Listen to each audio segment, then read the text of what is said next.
Oke, number of cross section, karena ini adalah data panel berarti gabungan dari time series dan cross section kan. Nah, kalian lihat berapa banyak di sini negara yang saya pakai nih? 8. Berarti kalian masukin di sini number of cross sectionnya 8. Misalkan kalian mau Jambi tadi, berarti 11. Kan ada 9 2 ya, jadi 11. Ini abaikan dan oke. Nah, lagi kotak kayak ini. Langkah selanjutnya adalah ini udah baca. Apa lanjut? Langkah selanjutnya? Ayo. Quick. Kita masukkan data yang kita copy tadi ke MD Group, edit series. Nah, muncul nih.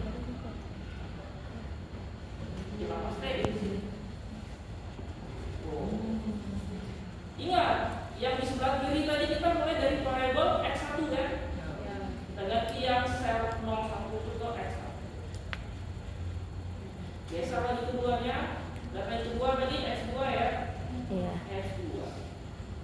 Sebelahnya X3.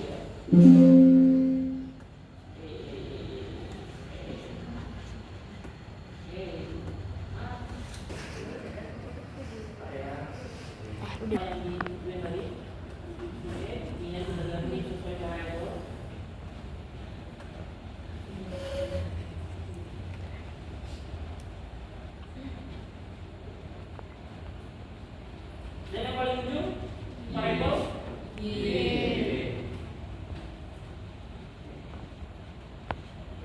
kita tutup aja. Langkah selanjutnya adalah kalian estimasi variabelnya. Kalian blok tuh variabel Y X1 sampai X3.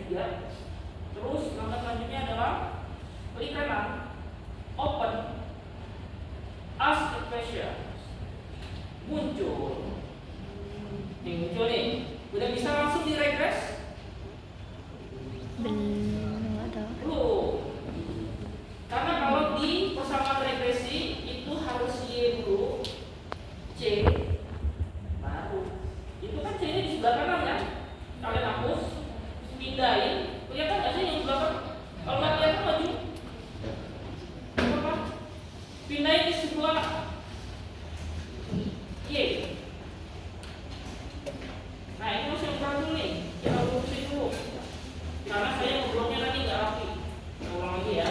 Kita blok dulu dari Y, X1, X2, X3, klik kanan, open, ask a question. Nah, mungkin lagi? Enggak? Ulang ya? X1, X2, X3, dan seterusnya. Kita geser yang C di depan, geser di samping Y. Tuh, itu udah jadi persamaan tuh. Udah bisa di regres? Udah bisa. Tapi kita lihat dulu tuh. Kalau di data panel itu ada namanya frame, ada namanya chair, ada namanya rem. Jadi model mana yang akan kita gunakan yang terbaik itu tergantung. Kita lihat dulu. Kita ganti panel optionnya. Kita coba lihat yang namanya chair. Tapi itu bisa lah saya pelajari nanti langsung. Kita coba aja langsung estimate ke random aja lah ya, atau fix aja lah. Biasanya fix ini. Tapi kalian harus estimasi lagi ada itu. Kalau dia hasilnya,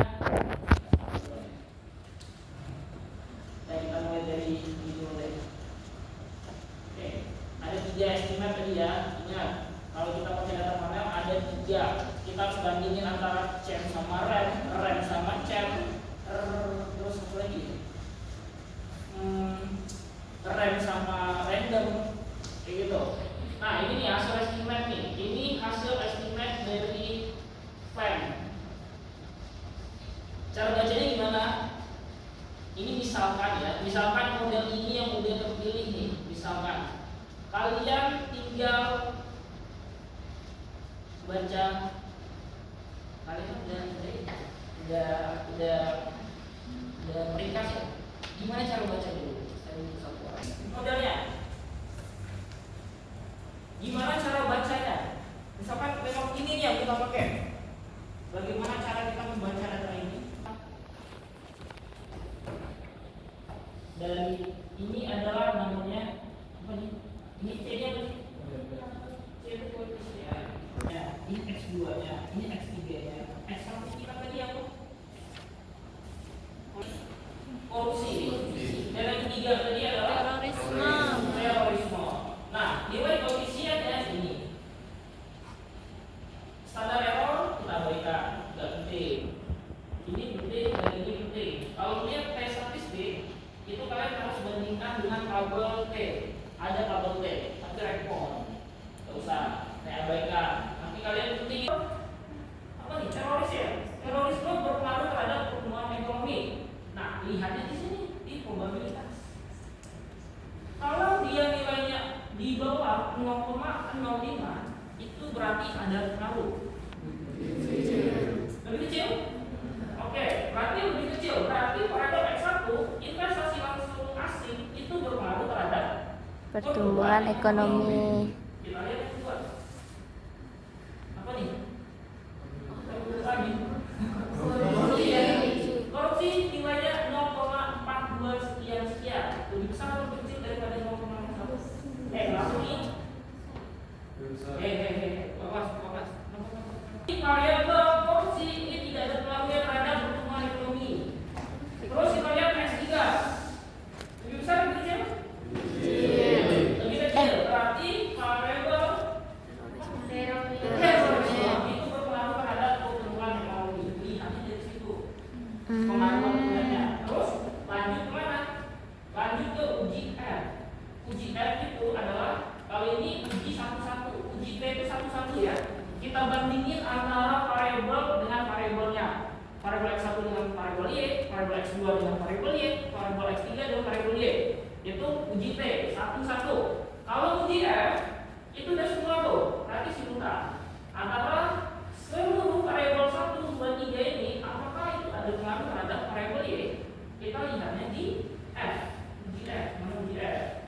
F. Nih. Probabilitas F statistik. Nilainya tetap sama, harus 0,05 lebih kecil dia berpengaruh. Kalau di atas 0,05 berarti dia tidak ada pengaruh. Nilainya adalah lebih besar atau lebih kecil? Lebih kecil. Berarti Berpengaruh. variabel investasi yang langsung, korupsi dan terorisme itu memiliki pengaruh terhadap pertumbuhan ekonomi. Itu secara keseluruhan. Tapi kalau secara satu-satu individu itu yang berpengaruh hanya variabel X1 dan variabel X3. Sedangkan X2 tidak ada pengaruh. Itu kalau satu-satu yang T. Kalau uji F berarti seluruh ini itu berpengaruh. Tetap dimasukin deskripsi aja nanti. Karena penting uji T sama uji F. Terus apalagi yang akan kita lihat dari data ini? Kita lihat R square-nya. Nih. R square-nya atau adjusted R square boleh. Yang ini biasanya dipakai. Atau ini boleh. Antara dua itu. Kalau nilainya 0,25 atau 0,16 berarti variabel 3 yang kalian pakai untuk melihat pertumbuhan ekonomi tadi itu rendah.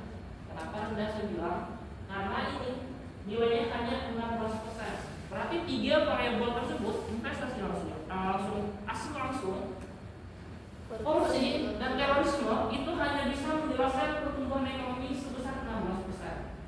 Berarti masih ada sisanya 84% itu dijelaskan oleh variabel lain. Nah, carilah variabel lain apa tuh di dalam itu? Ini 16 ya? Ya. 16 ini dikali 100 berarti 16%. Berarti kecil loh. Ketiga variabel ini hanya bisa menjelaskan pertumbuhan ekonomi. Banyak variabel lain yang bisa menjelaskan ternyata 84% sisanya. Nah, itu bisa kalian jadikan rekomendasi kalau deskripsi. Berarti masih ada 84% yang bisa dijelaskan oleh faktor lain. Kalian rekomendasi yang misalkan faktor ini. Misalkan IPM, indeks pertumbuhan IPM, indeks pembangunan manusianya, atau variabel lain lagi. Misalkan kemiskinan atau apa lagi variabelnya. Misalkan berarti nanti di atas lah, di atas 50%, biar kalian aman nanti. Tapi jangan kalian edit ininya. Ya itu, karena statistik itu biasanya dibilang pembohong. Kalian bisa edit gitu ya. Ya kami edit nggak hapus, masuk yang 50. Tapi kalau kalian mau cek besar, kalian harus tambahkan variabel lagi, 2-3 variabel lagi lah sampai dia datanya bagus. Terus apa lagi yang kita lihat dari sini? Apa kira-kira yang bisa dilihat dari sini? Regression.